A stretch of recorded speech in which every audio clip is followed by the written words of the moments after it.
In this session, I'm going to discuss about an article which is this US House of Representatives Subcommittee report on Man Financial Global. One of the important things that we are going to cover in this is what are the events that have resulted in the downfall of this company, MF Global, otherwise called as Man Financial Global.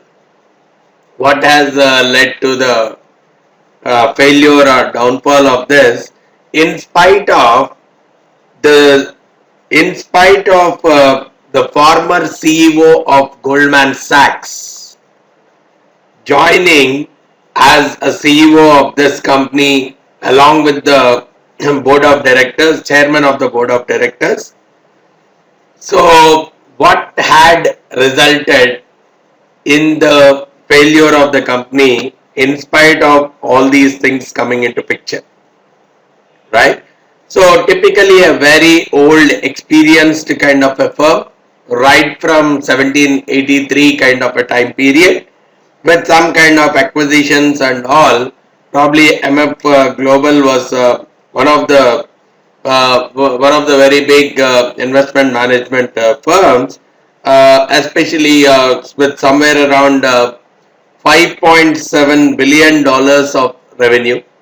So you could imagine the size of the firm. So now in this firm, what has been observed is there has been some amount of unauthorized trading, wherein one of the traders, Dooley, one of the traders, Dooley has taken a short position in what? Wheat futures. So obviously if a short position in a wheat futures is taken, the idea behind it is the price of wheat should go down in future, which will result in a profitability position. So this was taken in February 2008, and even the trades, the similar kind of trades were done on the personal account of this person also, right? The personal account of this person also, the accounts were the trades were typically done. And the biggest thing is, the biggest one of the major issues that has come up is the trading limits were exceeded and the management did not focus on these things. The trading limits were very constantly exceeded, and but in reality what has actually happened is the wheat price has actually gone up, which means this position has to lose heavily, because volume wise this trade has been with respect to some 16,000 contracts. This is where we are talking about the limit being exceeded. So 16,000 contracts. So because of that, what had happened is because the price of the wheat had gone up instead of falling down, there was a huge loss of almost $141.5 million. It's a huge loss coming up. And on the other side, even this company MF Global was also a clearing member. So the major thing that is coming out is now a margin has to be provided to cover up all these losses. So what had really happened is this company has approached a private equity firm,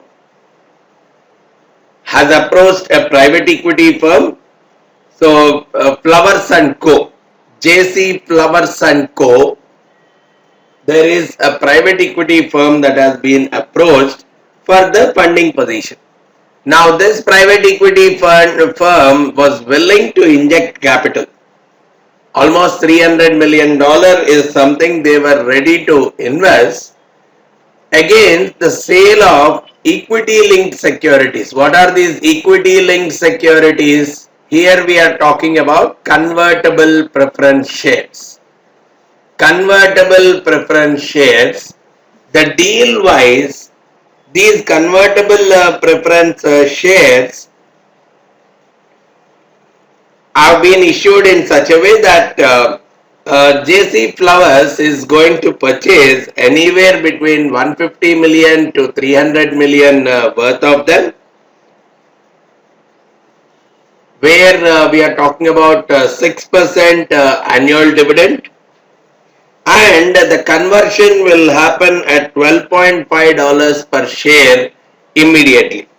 Whereas what we have seen is the share price has already fallen by almost 30% to $21, 21 odd dollars, and even various credit rating agencies like Fitch has actually put this firm with a negative watch, or probably S&P. We are seeing that the company's debt has been downgraded to a triple B rating, and also mentioned that there could be a further fall in the same, right? And probably some more investigation on the risk management activities of the firm was required, and even some kind of rumors that have come up regarding the liquidity aspect of the firm because of huge margin calls that are cropping up. The share price has gone down quite drastically in March 2008, probably to the extent of just $3.64. Share price has fallen quite drastically, and almost within 3 weeks, close to 80%, 79% to be precise. Within 3 weeks, we see that the stock price has fallen almost by 79%. So that was a huge issue that has cropped up. So the private equity fund, it has readily agreed to provide a kind of support by injecting 300 million into the company by purchasing equity linked securities. But none of these things worked to any extent by the firm, which has resulted in serious troubles.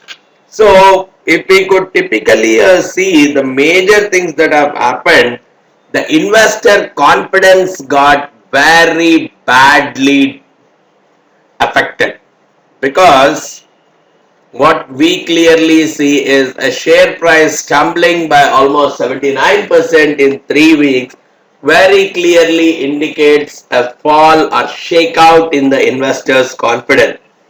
And almost from $30 to close to $3 or $4 is a biggest downfall that could be very easily experienced. So because of that, the market capitalization of the firm has actually gone down by almost $2 billion, which is a huge blow to the company. And the biggest thing is this firm had operated with a leverage ratio of 39 to 1, which is a very huge risk taking position. And added to that, that 2008 was a scenario where the global financial markets have collapsed very badly, and this company was nowhere an exception. And because of that, the revenues, the profits, everything had gone down quite drastically, taken a stake, and continuous losses year over year had caused even the rating agencies to downgrade their ratings for this particular company, and eventually it has resulted in the current CEO, Mr. Bernard Dan had to resign, and the ex-CEO of Goldman Sachs, Mr. John Corzine, had joined as the CEO as well as the chairman of the board of directors of this company. But even after the Corzine had joined them also, the situation of the company had not changed anything different. The reason being, the risk exposures by that time itself have gone up, were very high, and even some of the activities that Corzine has got into, they also have aggravated the risk exposures rather than alleviating them. Because some of the things, because of that Goldman Sachs attitude, what Corzine had decided initially after he came in, his mind was always convert MF Global into a similar lines of Goldman. It was used as mini Goldman. He targeted that MF Global can very well be converted into a mini Goldman, where it becomes a full-fledged investment banking service firm. And here there's a lot of proprietary trading which has been proposed by Corzine. A proprietary trading has been proposed as a solution to increase the profits, which did not work well for the company. Along with that, one of the biggest mistakes that Corzine had got into is, instead of restoring the core business because of the short position in the wheat futures, the core business, which is the commodities business for this firm, instead of focusing on reviving the commodities business to profitability, he focused more on other lines of business. See, probably we are talking about first get your core things stronger, then you can very easily diversify. But Corzine did not go with that kind of a principle. Instead of focusing on bringing the existing commodities business back, he focused moving on to new lines of business. So because of that, more resources, more risks were taken, and there was a worsened position in the company.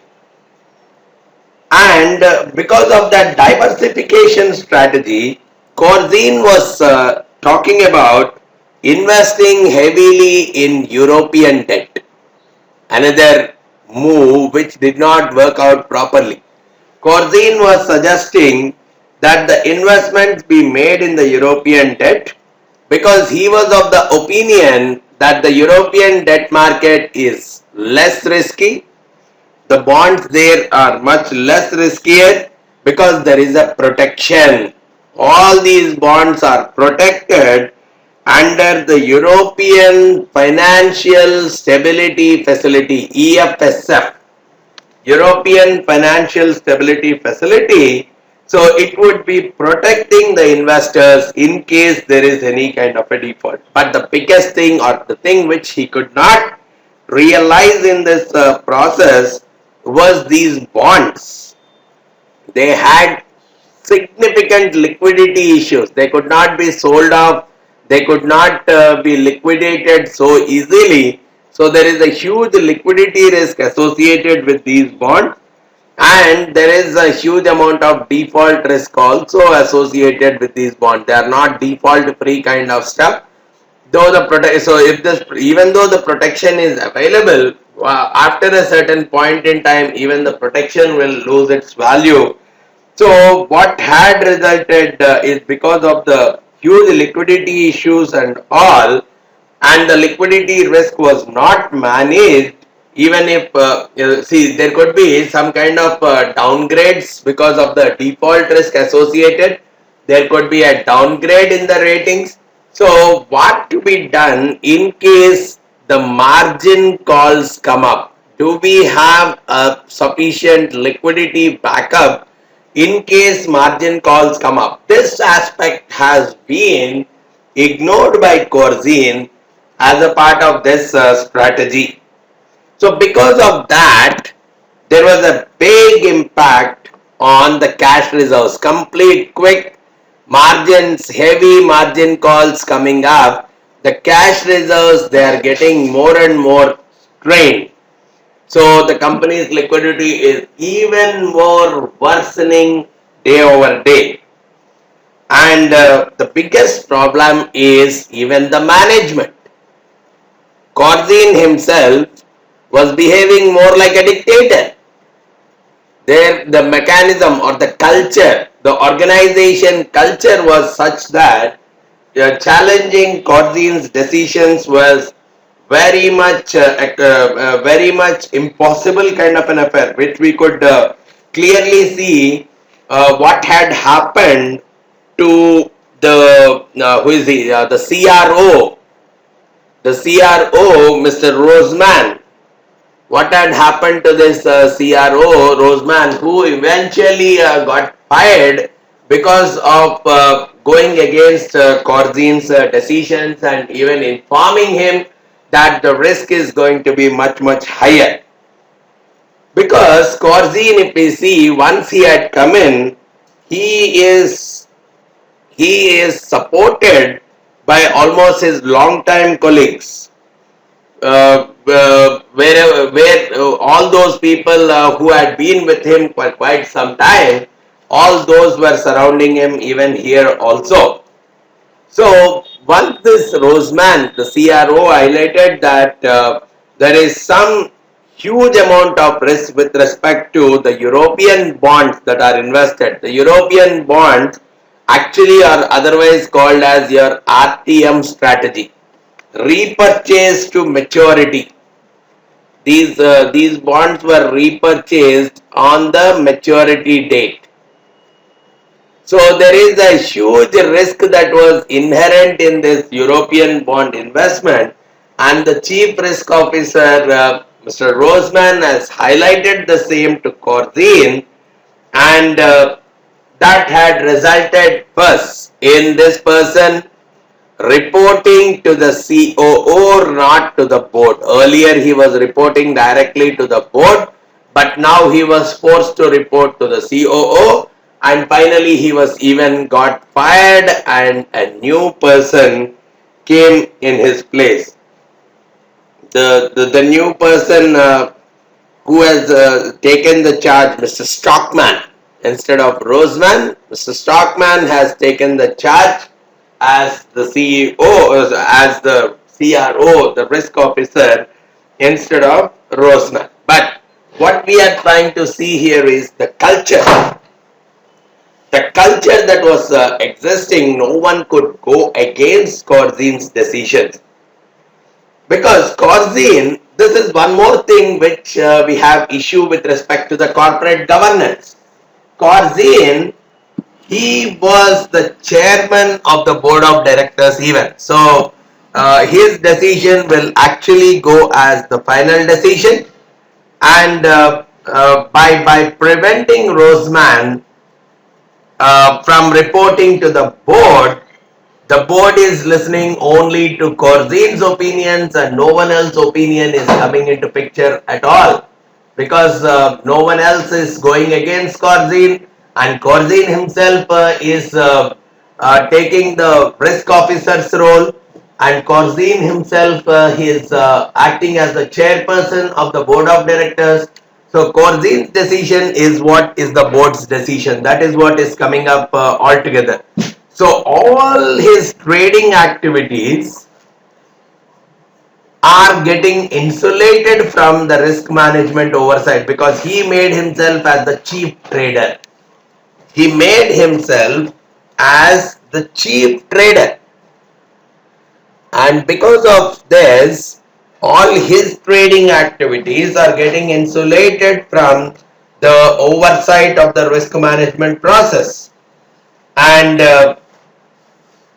how much has to be invested in the European bond, that was purely negotiated between Corzine and the board of directors, and board of directors again, he was the chairman of board of directors. So it's a conflict of relationships that are coming up, conflict of roles that are coming up. So the size of the portfolio has also very heavily exceeded the limit, which has resulted in almost 14% of the total assets, which is a huge amount in excess of the limit. So a small backfire could impact the firm very badly. And along with that huge size, the rating agency downgradation, all these things have impacted MF Global very heavily, and overall there was no proper risk management plan in place, and because of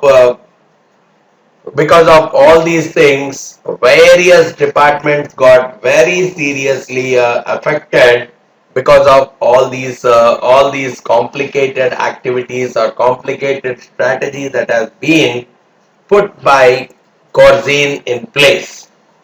And even at a later point also, what we could see is Corzine has even gone for increase in the limit. The position limits, even though there was a significant downgrade, we see that Corzine had gone for an increase in the limits on that European debt market. And every time he went for increasing the limit, the board did not even question his strategy. It has continuously accepted it. And even the new CRO, Mr. Stockman, even he did not object, or he did not bring out the risk management perspective of the bank even at that point in time. So at any point, the board also did not question. Board did not question, and every time unconditionally Corzine's requests were getting approved. Here also you could see a lot of governance failure issues that are coming up. And whenever the earlier chief risk officer, Mr. Roseman, was making some kind of cautious questioning regarding the risk associated with the company, it was purely dismissed, and Corzine's decisions were supported at all points in time. And so whatever the risk managers are putting up, whatever the responses of various chief risk officers coming up at later point in time, it was very clearly observed that Roseman had made these statements long before itself. And but Corzine did not react properly on that. He started replacing Roseman, and he has brought in Stockman, because Corzine found that Roseman was going against his decisions to a large extent. But Stockman supported even up till 2011, almost close to 2.5 to 3 years. And because at one point, because of the kind of attitude of Corzine, he did not listen to even the risk managers. He himself said that he is playing the role of a risk officer or a risk manager in the company, and typically he was placing his own trades, getting it approved by the board. So that is where you could see a big issue coming up from an operational dimension, and that is what had led to the huge downfall of MF Global. And now, because it's a repurchase to maturity kind of a strategy,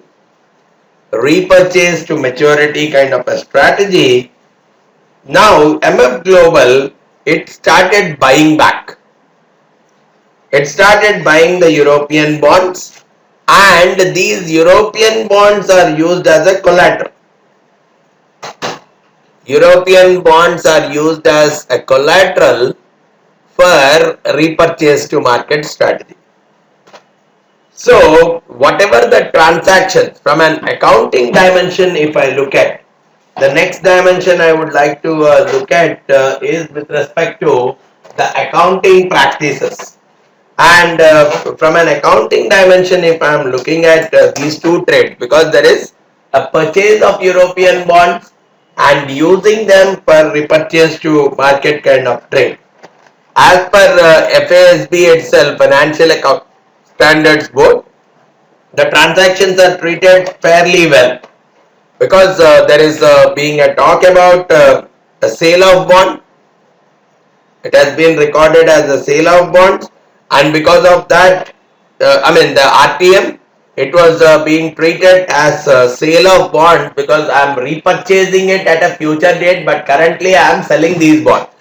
So it was being shown as a sale of bond, and because of that, these bonds got removed from the balance sheet. They got removed from the balance sheet, and whatever the repurchase was treated as a derivatives transaction. So this is purely in line with the FASB itself, but these derivatives need to be marked to market on a daily basis, and a fair value of these derivatives had to be shown on the balance sheet. And what this company has done is the marking to market, the fair value representation process, or the marking to market of this. They have used some complex mechanisms to find out the value, and where they ignored the probability of default altogether. They have separated the probability of default and then got into the valuation process, because of which there was no risk that was coming out at all, and the value was showing quite decently, which is not coming out as a major risk at any point in time. But during one audit in 2011, the PricewaterhouseCoopers, they were the independent auditors for the firm. They wanted the firm to revise its derivatives valuation methodology. You cannot separate the probability of default with respect to the valuation process, but somehow Corzine was not happy with the advice, but he was forced to change the valuation methodology based on the independent audit results that have come up. But during this process, what we could see is the liquidity, because of continuous margin calls that are coming up.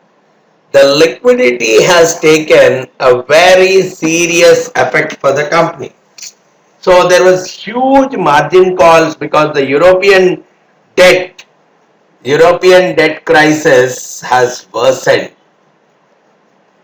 Though initially he thought that investing in the European debt market was quite a going to be quite a profitable strategy because of EFSF protection, the European debt crisis has even worsened. Means the positions have gone even more worse, and because of that, the margin calls have increased quite drastically. The liquidity is getting very seriously impacted, and so instead of using the 1.5 billion liquidity facility or going for a traditional repurchase, what it has actually done is that excess funds, it had relied on the excess fund on the deposit with the futures. It had relied very heavily on the excess funds on the deposits with the FCM accounts as a source of liquidity. It has relied on the excess funds on the deposit with the FCM accounts. It has relied on them as the major source of liquidity in the process. That is one major thing that it has got into, and because of that, the margin calls had increased quite drastically, which to an extent it has gone up to a layer of almost $400 million being required to be deposited as a margin to cover the positions. And so because of huge liquidity issues, huge liquidity stress because of that European bond trade, and even the broker dealer business is not able to self-fund, right? Broker dealer business got badly affected. Even the FCM market, because of the deposits to the FCM market, the futures and future commission merchant business, because the deposit to the FCM market has been used as a source of liquidity on a continuous permanent basis, it is going to impact the liquidity of the firm in a very bad manner. So because of all these issues, the regulatory, right, the regulatory now came into picture. The Financial Industrial Regulatory Authority, FINRA, Financial Industrial Regulatory Authority, FINRA, has actually consulted both SEC as well as CBOR.